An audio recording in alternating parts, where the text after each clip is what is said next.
57-yard touchdown run by the magical quarterback, Lamar Jackson. Big Keith Trailer, look at him rumble. Welcome along then, you Utter Punts, to one of 2 episodes this week. Yes, absolutely right. You get a bonus episode because it's Super Bowl week and we're excited. Really excited. This is not Detroit, man. This is the Super Bowl. Touchdown! No! 24-yard attempt. Oh, he hits the upright. It's no good. Derek Johnson, the all-time leading tackler in the history of the Chiefs. And he misses it. That's impossible. The Cardinals have knocked the Vikings out of the playoffs. Yes, welcome along to Utter Punts in association with Endzone Kit. More on them in just a moment. It is Super Bowl week. We're all super excited, and that means that we've got not 1, but 2 episodes of Utter Punts for you this week. An NFL podcast made by UK-based fans of the National Football League. And Daddy's back. Hiya, Dan. How are we? Okay. Very good. Thank you very much indeed. Delighted to say that the cantankerous Brummy's with us as well, although he's been in a decidedly good mood for the last couple of weeks. Is everything all right down there, Dave? Daddy issues. He's so cantankerous, he's now just not responding, and it's my favourite thing in the world. I promise you he's here, though, and we're about to get this party started, so stick with us for this special episode where we're going to do the Utter Punts Awards of the Season. There's going to be some shockers in here, and I cannot wait to share them with you. All coming up on Utter Punts in association with Endzone Kit.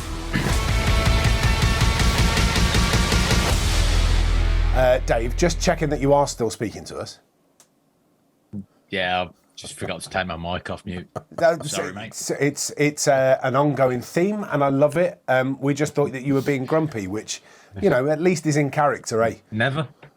You're going to put a new category into these awards of incompetent idiot of the week. Well, the problem is that there is a real likelihood that ends up being you, isn't there? I mean, we've all got previous. At least I turn up, Dan. Yeah, ain't that the truth? Don't be like that. You missed Just me. I because know you're you on your did. deathbed. You missed me. Written all over your face last week. Look, before we go any further, Endzone Kit is the sponsor of this podcast. We're absolutely delighted that they're our sponsor too. They are one of the best purveyors of kit in the UK. And the best thing about them, for me, is that it's not just your run-of-the-mill stuff. There's some really cool gear that's available for you on endzonekit.co.uk. Go and check them out. Don't forget 15% discount at checkout if you use the code PUNTS. This is essentially a bit of a bonus episode this week because we are going to do our Super Bowl preview. That will be coming ahead of the Super Bowl. But we are also going to chuck your way this episode, which is the Utter Punts Awards. Yeah. We've even got Utter Punts Awards music. Do you want to hear it? Go on. So when we announce the winner, you get a little bit of Utter Punts Award music, and we're all a little bit grooving, so this should be good. I mean, I was in before that, and now you're in. I'm dialed in. Yeah. Dialed in. So here's how it works. We have got 1, 2, 3, 4, 5, 6 awards categories. They are Most Terrifying Defender of the Year, Most Frightening Attacker of the Year, Best Moment of the Year, Worst Moment of the Year, Dude of the Year, and the pièce de résistance is the Utter Punt of the Year award, where we dish out the award to the worst human being involved in the NFL over the course of the season. Everybody down? Easy. Right, so here's how it's going to work. We're all going to make a nomination. We haven't discussed these nominations in advance. That's the first thing to say. So if we end up with 2 people nominating the same person, that's going to mean an automatic win for that person. But we haven't discussed it, so you'll find out on the podcast. If we end up with a 3-way split, it then becomes a discussion as to who goes through. All right? Everybody happy with those rules? Fair. Dave, you happy with those rules? Yeah. Right. Well, apart from the fact that I know that you two have already compared notes and have got at least one the same, so it makes it a shoo-in, eh? Well, we haven't compared notes. It's just that they're up on... I've got a screen just here with my notes on, Dave, just here, because I can't hold them in my hands like I would do if I was on the radio. So instead, I have to have them on a screen that I can glance at while you're talking so nobody sees me looking at the screen. It's rigged just like the NFL. Like 2 weeks ago, Dave, when he had his draft board written in front of me, and I could just pick his players instead of him. Yep, you did brilliantly at that, didn't you? No, you didn't. You let me pick all of them, and I still failed horrendously. Look, before we get into the awards, has anything jumped out at you this week in the NFL? Anything that you've spotted that you've thought, blimey, that's a bit interesting? Brian Flores is now the new defensive coordinator of the Vikings, and he seems like he had a few different options on the table, and he's decided to go to Minnesota, which, Dave, how do you? Obviously, he's garnered a bit of controversy over the past couple of years. He was the sort of leak and the mole that ratted on the Dolphins tapping up Brady and Sean Payton. He said they were trying to tank on purpose, and he had emails to say they were trying to tank on purpose, and so he removed it, cost them a draft pick, and that what's launched the investigation. He's been at Pittsburgh last year. You know, that's punishment enough, I think. And he did have some places to go. He's a very good coordinator, Dave. How do you feel about that? I'm delighted. Yeah, there was the Broncos DC who was let go of his contract to Ejiro Evero, I think it is, who was the other number one candidate that apparently the Vikings were being linked with. He opted not to take an interview with us and went straight to the Panthers. So congratulations to them, already turning around popular opinion within their fan base around their coaching staff. And I know a couple of people who are Panthers fans who listen to this, and yeah, I think you've done well there. We definitely wanted him. But Brian Flores was the 1A or 1B. It was very much a toss-up between those two. I'm delighted we got Flores because although he got interviews, he's still involved in a lawsuit against the NFL. If he gets another head coaching job, it will be because he has done amazing things with our defense, and if that happens, then it can only benefit the Vikings. So happy days, and I wish him all the best. And I don't think that he did anything wrong. All he did was announce that people were attempting to rig the system, and I wish more people would do that. Whistleblowers. I mean, got no problem with whistleblowers, make life interesting. They were trying to rig the system. That's why they got punished with a draft pick. He just told everybody they were trying to rig the system. Fair play to him. Yep. Anything's caught your eye, Dave, or did we all catch up on that last week? Well, Brian Flores, obviously. I'm delighted with that. Also, the Panthers getting Evero. Apart from that, not really too much, I don't think. There was an injury at the Pro Bowl. Garrett has dislocated a toe, so totally worth them taking contact out of the game. No one's getting any injuries, apart from a bit of turf toe. Pretty sure he'd play on Sunday if they needed him to. Yeah, just there's a hydrocortisone injection waiting to happen. All right, cool. Shall we get on with the awards then? Without further ado, it's the Utter Punts Award of the season. We will start with the most terrifying defender of the year. Dave Keane, do you want to take it away for your nomination of this one? Well,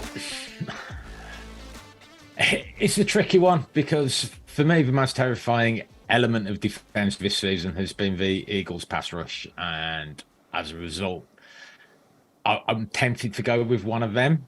But for me, Nick Bosa has been fantastic all year. He got handled by Mayata, the former rugby league star, who's an absolute physical unit, but only when he was carrying several injuries, including somehow getting cut by the flying cleat of an eagle after a tackle on the sideline. It's not a euphemism. So I'm going to go with Nick Bosa because he is a terrifying human, and technically he is fantastic.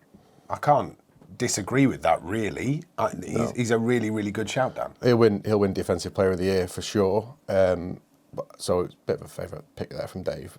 For me, it's this is the one that we sort of agree on. I think it's Micah Parsons, and for me this was close because I like Nick Bosa, I like Parsons, I really like Chris Jones, as we know, as I spoke about a couple of weeks ago, and he's had considering he carries that line, I think he's had a fantastic year, and I certainly won't want to fall on the wrong side of him.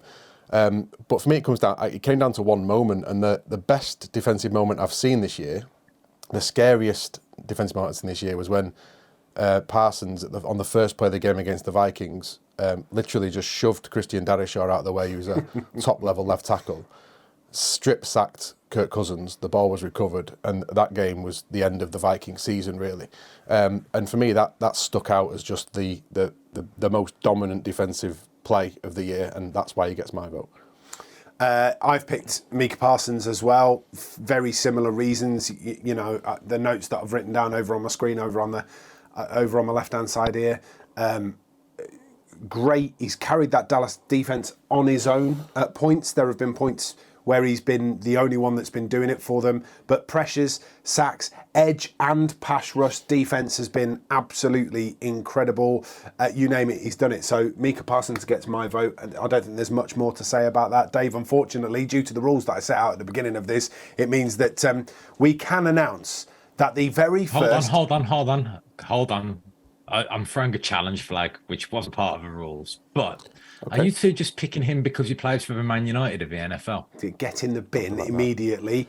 Challenge is overruled for you being a knob. How's that? I'll say this as well. The fourth wheel we've had on this show this year when Dave couldn't make it was Richard Graves, and I'm pretty sure he'd vote for Micah Parsons. So twice. 3 against 1. Yeah, I think so. Which means the inaugural award of the Utter Punts of the inaugural... So it's the inaugural award of the inaugural awards is Micah Parsons! Well done. Most terrifying defender of the year goes to the Dallas Cowboys defender, and well-deserved as well. Well-deserved. That means that we can rapidly move on to the most frightening attacker of the year. Dave, you went first on this one, so Dan, you can go first on this one. Who's the most frightening attacker of the year? This is a tough one because there's some really good players, and I figure Dave will pick Jefferson or someone else will. So I'm going to pick Devontae Adams. I'm going to pick Devontae Adams because you can talk about Justin Jefferson as a really talented wide receiver, and he's top echelon. But the best wide receiver in the league is Devontae Adams for me, and there isn't a shadow of a doubt over it. And he's now proved he can do it even with a bum at quarterback. This year he was phenomenal, and he almost carried that Raiders team to a playoff run. Describe Carr as a bum. Well, the Raiders think he is because they've just binned him. So after renewing him in the offseason. Yeah, so they don't think he's very good, do they? So for me, he's an absolute weapon, and he can play anywhere. He can play anywhere across the line. He can play in the slot. He can play outside. He can score deep touchdowns. He can take balls he can take the red zone passes. He's an absolute monster, and he's the best wide receiver I've seen in my time. And he bullies cameramen and throws them out of the way, and no one else does that. So for me, scariest. Devontae Adams. Okay, Dave? So we said attacker, and I deliberately kept it that broad when I offered the category. And there's a reason. It's almost like he planned it. I think, Matt Patricia. I think having a troop, almost an additional coach playing on the field for you in your O-line is something which is invaluable. And basically, I think that from there, someone can pick apart what the defense is trying to do, gives the attackers a huge advantage, takes pressure off the quarterback, allows them to have a near MVP season. And quite frankly, I don't think they'll be anywhere near the same without him. He's probably really their MVP.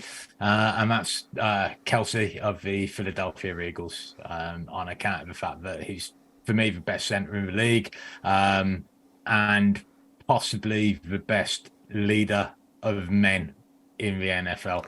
He's just one of those blokes who people would follow into fire.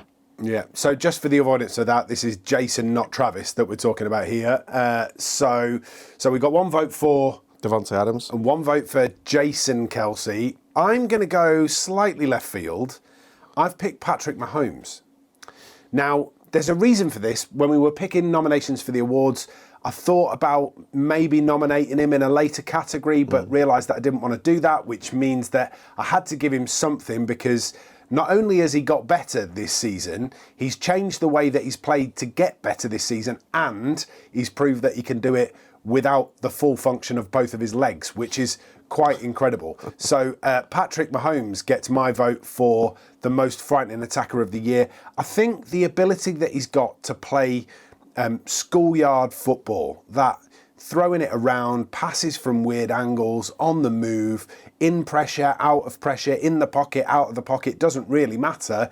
He just seems to find a way to throw incredible passes and score incredible touchdowns. So Patrick Mahomes gets my vote, which means we've got a three-way tie, which means we need to sort of decide this. So between the three of us, we need to cancel one out straight away. So everybody vote for the one that you would immediately like to get rid of out of that list. Dan? Kelsey. Dave. Not the best player in his house. Dave, if you had to get rid of one? I'm going to get rid of my Mahomes. Too many awards. I am also going to get rid of Patrick Mahomes. What? Yeah. I was going to vote for him. Were you? Yeah. Oh, He's the best player in the league. Yeah, he is. I mean, but is he the most frightening? Is he the most frightening too, attacker? Yeah, if I was too nice. If I had to pick between playing the Chiefs, the Raiders, or the Eagles, I would put the Chiefs last because they've got Patrick Mahomes, and he scares me more than anyone else. Everyone picks Mahomes for awards. Well, We've brought him a category out. Let's not go with a damn quarterback for it. That's why I picked somebody else. I'm also not sure that we can pick a centre as the most attacking player of the year, can we? No. Excuse me, what's for statement? Scariest attacker of the year. Yeah, I mean, I just don't think he's very scary. He's too nice. Yeah. This is going well, boys. We're whittling this down. Which brilliantly. one of them has assaulted somebody this year? I mean, look, don't get me wrong. Like, Which one? Adams is a perfectly good candidate. Thank you. It's what I was going to say. Hang on a second. So we've got some. You aren't dying over there. This is why he wasn't here last week. Are we saying that there is almost a level of agreement with Devontae I'm Adams? going to revote for somebody else's now. Yeah, I mean, like, that is who I was going to say. All right, in which case, that would make it 2 versus 1. So, Dave, if you're saying that Devontae Adams is a good choice and you've already voted for him, that would make it 2-1 and Devontae Adams wins it. Are we all right with that? Yeah, but I just wanted to give Kelsey a shout out. I've got a good podcast. Fair play. And anyway. fair play to Patrick Mahomes too. But the inaugural winner of the most frightening attacker of the year on Utter Punts is... Jason Kelce. No, it's not. It's Devontae Adams. Well done, Devontae Adams. And I think... just desserts in the end. Right, which means that we can shift straight on to... Should we start with worst moment of the season and then it gets a bit brighter? Yeah, let's do it that way. Let's do worst moment of the season. I'm going to go first on this one because you two have been first on the last one. The worst moment of the season was the 16th of March, 2022. Does anybody know what happened on the 16th of March, 2022? Yeah, I do. Yeah. It was the... Yeah, you keep looking. No, you can't not read without that reading far. that, You no. need your specs on. 16th of March 2022 was the day that the Denver Broncos traded their life away for Russell Wilson. Basically, they ended their season before it even started. They've potentially ended their next 4 seasons before they've started as well. 2 first-round picks, 2 second-round picks, Noah Fant, Drew Lock, Shelby Harris, and they got a 4th-round pick and a whole truckload of disappointment. That was the moment, the worst moment of the season, definitely for the Denver Broncos. You're welcome, Renee, from endzonekit.co.uk, 15% discount at checkout if you use the code PUNTS. Dan? We've now given up another first-round pick to get a coach. We're going to get rid of the quarterback. It was difficult on this because worst moment of the season, it equated probably to funniest moment of the season at the same time. But the worst moment of the season for me was when the Colts hired Jeff Saturday. I think that was the overall overriding biggest absolute cock-up that I've ever seen. It was marketed badly. It was managed badly. It was announced badly. It went really, really badly. And somehow, he's still in the running to be their next head coach as well. Their owner is an absolute lunatic. And what on earth were they thinking? Fair. Dave? Yeah, I mean, it's fair. The worst moment of the year for me was actually week 2 of this podcast when we had to immediately come back and acknowledge that the train had got derailed. That was a effing Colts as well. Yeah, it was. Yeah, it was. It was the Colts as well. Very relevant season has been very relevant to us. It was Jelani Woods. Do you remember? It was. The tight end who Woods. turned up and caught, I think, a couple of touchdowns, and both of which I think cost us, and then disappeared like all rookie tight ends should do. So yeah, I'm going to go with the first train being derailed because that was the first time we'd all put our opinions out there and basically got everyone burned. So yeah. All right, so we've got 3-way tie again, and we're going to have to make some decisions here. I think honourable mention in this category needs to go to some of the officiating this season because there have been really bad moments along the way. You think of some of when our safety got tackled by a line judge. Yeah, that's it. Some of the rough in the ball didn't hit the wire. There was some. What about when New England snapped 3 seconds after the play clock had run out, scored a touchdown from it? Absolutely shocking. Absolutely shocking. Too many bad calls to pick out. Pushing the back line, Mr. Mark Andrews. Which is why it gets an honourable mention, but we're not picking one. Are either of your moments worse than Russell Wilson signing for the Denver Broncos, or has that been the car crash of all car crashes? I think. I like that one. But I think for me, the worst moment for me of this year was the Colts beating the Chiefs. That's when I felt the most. That's when I felt the worst. Is that the train derailment? Yeah, I felt like a absolute knob. Are you two going to gang up on me for the whole podcast? Is that how this is going to work? When Dave brought it up, I thought, that is the moment that's made me feel the worst all season. In which case, it's my pleasure to announce that the worst moment of the season was when we made a mistake. Well, what an NFL season. Great. No, obviously that train derailment, if you don't know what we're talking about, go back and listen to episode 3. It'll tell you everything that you need to know about that derailment of that train. And that brings us to the midway point of the Utter Punts Awards of the season, which means that we've got time for this. Utter Punts is proudly sponsored by one of the best kit suppliers out there, Endzone Kit. Endzone is a transatlantic company whose mission is to make finding kit a little bit easier and a little bit more affordable so you can represent your favourite American sports teams. Whether you're looking for NFL, college football, baseball, hockey or basketball memorabilia, Endzone's got you covered. With sizes from newborn up to 3XL, anyone can find something at endzonekit.co.uk. And one of the things that we love is that they have a whole range of retro and pre-loved gear so you can rock your vintage style while supporting your team. So why not head to endzonekit.co.uk and find yourself a bargain. And because you listen to Utter Punts, you can have a 15% discount at checkout when you use the code PUNTS. endzonekit.co.uk, the place to go for your American sports kit.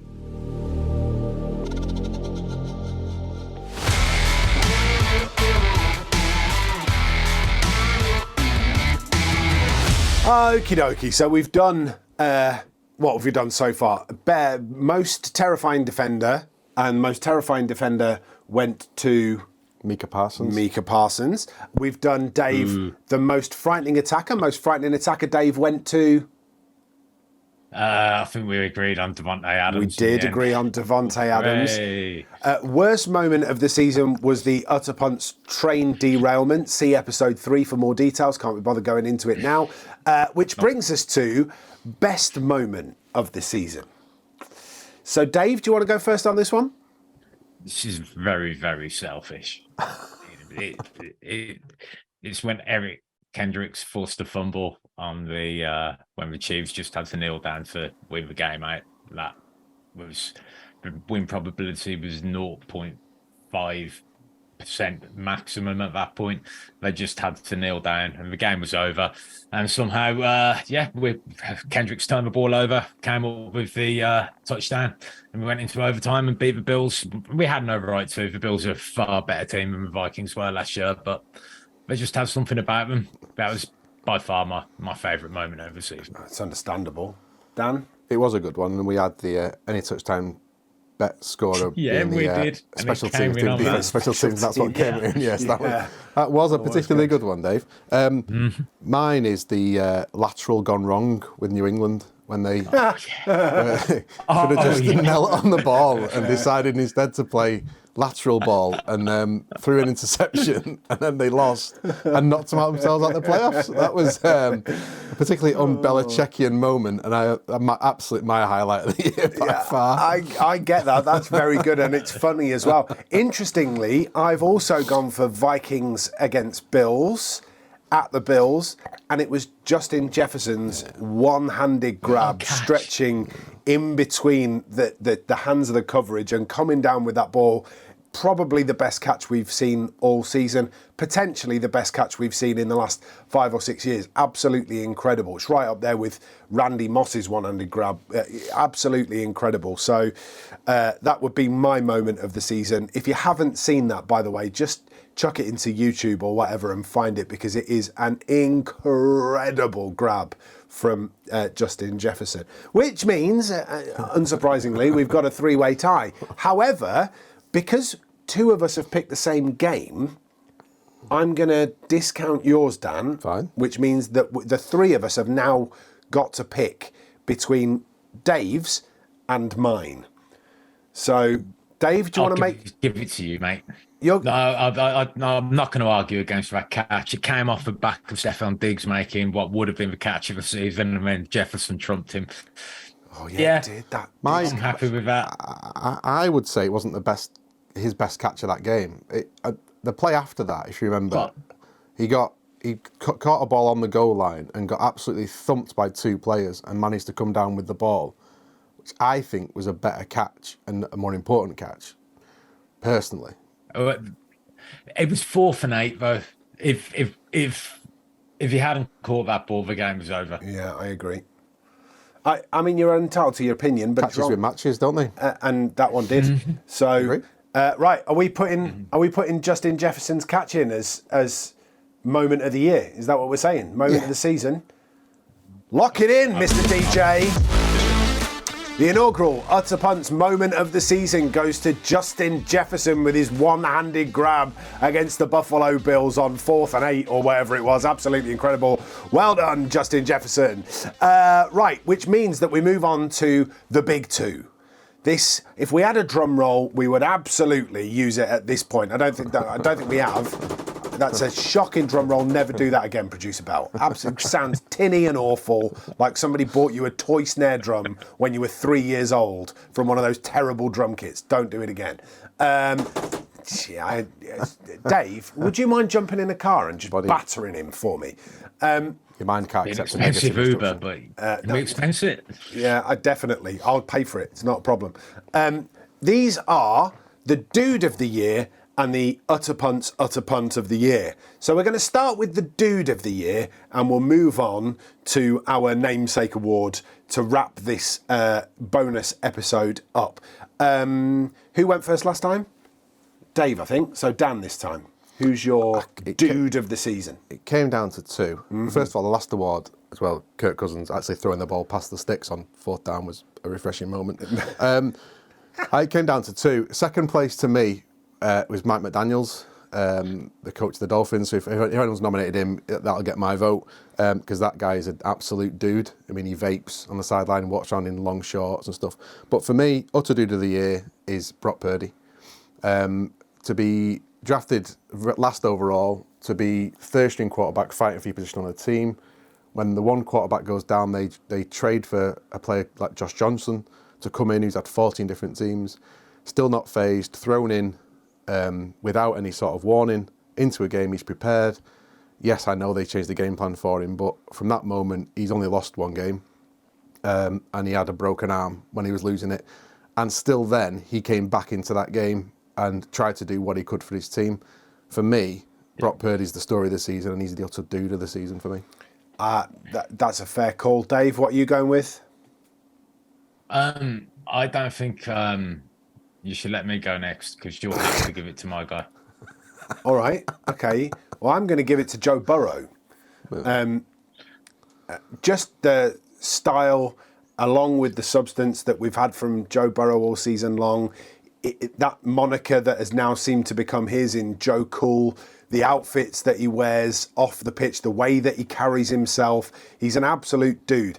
But all of that is backed up by performances on it. His ability to react to pressure, not get phased under horrendous defensive pressure when he gets sacked 4, 5, 6, 7 times a game, that he can still bounce back and throw, game-winning passes in the closing stages and marshal that Bengals offense the way that he has this season. Joe Cool gets my vote. Joe Burrow, absolutely my Utter Punts Dude of the Year. Dave. Good shout. My nomination is the medical professional who helped Damar Hamlin out. Fair. Do you know? Did he get nice? Yeah, well, I mean, like, let's That's not face it, nice. He football's wants to- football, no, and this is- whilst we love it, No, we Dr. love Dave. football. He wants Dr. it's Dave's corner still- back. It's a segment. It's a It bit. still comes back to the fact that life is more important, and someone managed to save his life. And for me, that person is the one who's probably given the most back to the game. Had he passed away on the field, it would have been dreadful for the game. As it was, he's now a story of hope due to the intervention of the medical staff there. So, shared award to anyone who had any kind of contribution towards keeping him alive. Coming back to the point now where he's attending games. I agree with all of that wholeheartedly. There is, I have to say, a small part of me that says that Dave's done that just so he can win. Just a little bit of me that thinks that he might have been manipulative and has picked that just so he can say, I don't know whether to say what I want to say. I knew full well that you couldn't win, like, because of what I was picking. That's why you did it on purpose. Well, I think you should just say, in fact, what we'll do is we'll leave a really small gap and we won't say anything. Then you say what you want to say. And if it's really bad, then we'll just cut it out of the podcast. We'll leave a gap to let everybody know that you've been a total douchebag, and then we'll just carry on again. All right? So, moment of silence, and then Dan to say what he wants to say. Doctor's doing his job. I mean, he's doing nothing more than his job. That's his job. That's what he gets paid for. He probably gets paid a lot of money in a private practice to be at an NFL game to do his job. No. Yeah, cut that bit out. No, leave it in. That is exactly the kind of fighting talk that we are here for. So, all those voting for the doctor that saved Damar Hamlin's life, say aye. Aye.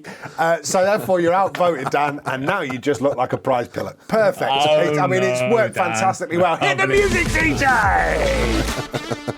May as well be a Steelers fan. Oh, dear. Probably was. Dear.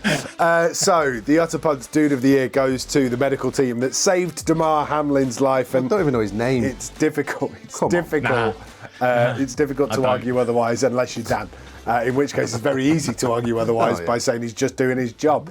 Mind you, I did suggest that Dave had been manipulative, so I think the pair of us are in naughty corner. You picked a Bengal. You were always on a cruising for nothing. Wow, come on. He is a dude. He is a dude. He is a dude. Dare you question me while I virtue signal on behalf of all of Yeah, them? you keep that virtue flag flying, sunshine. It's fine.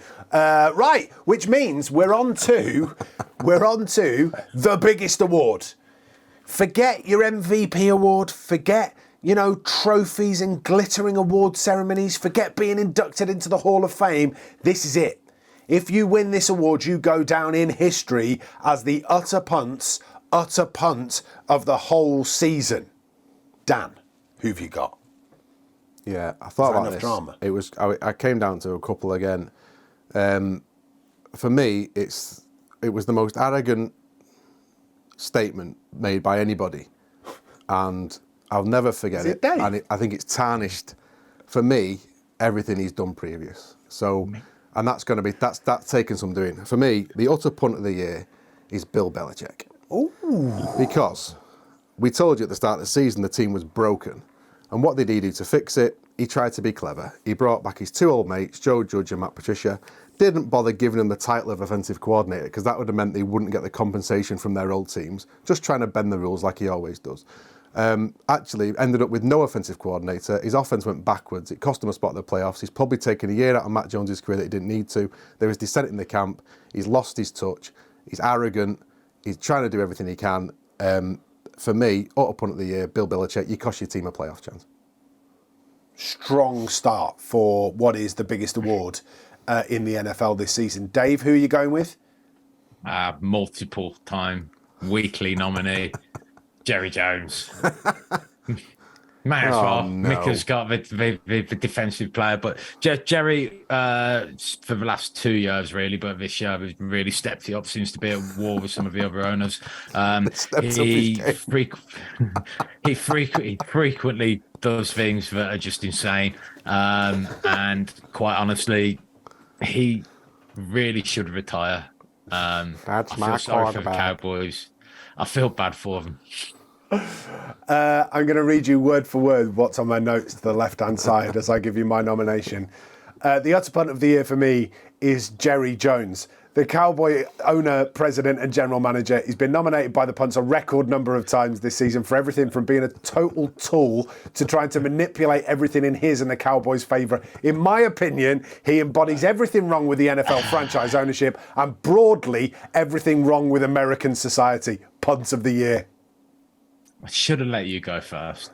I'm sorry. No, it's fine. Essentially, what we've done is more eloquent, my friend. More eloquent. I mean, we've guaranteed Jerry Jones. Just saved Bill Belichick's career. Inducted into the Punt. You've extended it for all another I would year. say about Bill Belichick is that he's just been Bill Belichick. That's never to this arrogance before. No, he's always given his team a chance to win, hasn't he?